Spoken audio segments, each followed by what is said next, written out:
I'm Anya Vasana, and I'm here with Lucas Ho, bringing you today's GP news from the library. Today is Friday, October 11th. The weather for today is sunny. It's currently 64 degrees with a high of 81 degrees. Today is an early release day at 11:35 a.m. Today for lunch we're having half-day pizza bag with mini pizza pack, local carotinis, and applesauce. In sports news, here are the results from the 5th and 6th grade Wednesday's meet. In our girls race, Kayla Falk won the 1.2-mile race with a personal record of 7 minutes and 59 seconds. Brooklyn G ran a PR finishing in 8 minutes and 2 seconds. Julia Palmer came in 5th overall with a PR of 8 minutes and 9 seconds.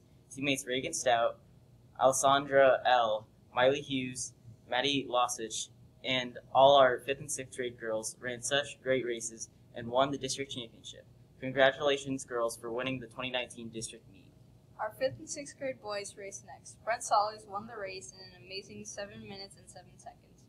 Jeff DeReese came in 9th with a personal best of 7 minutes and 28 seconds. Frankie Yamaguchi finished strong in 7 minutes and 50 seconds. Kemper Edney placed 23rd overall with a time of 8 minutes and 2 seconds. Quinn McDonald finished with a season best of 8 minutes and 35 seconds.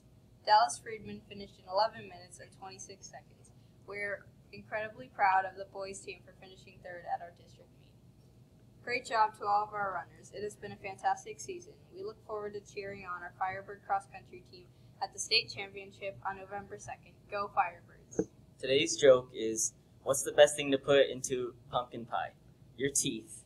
That's all we have for announcements today. This is Lucas Ho and Anya Basana signing off for GP News.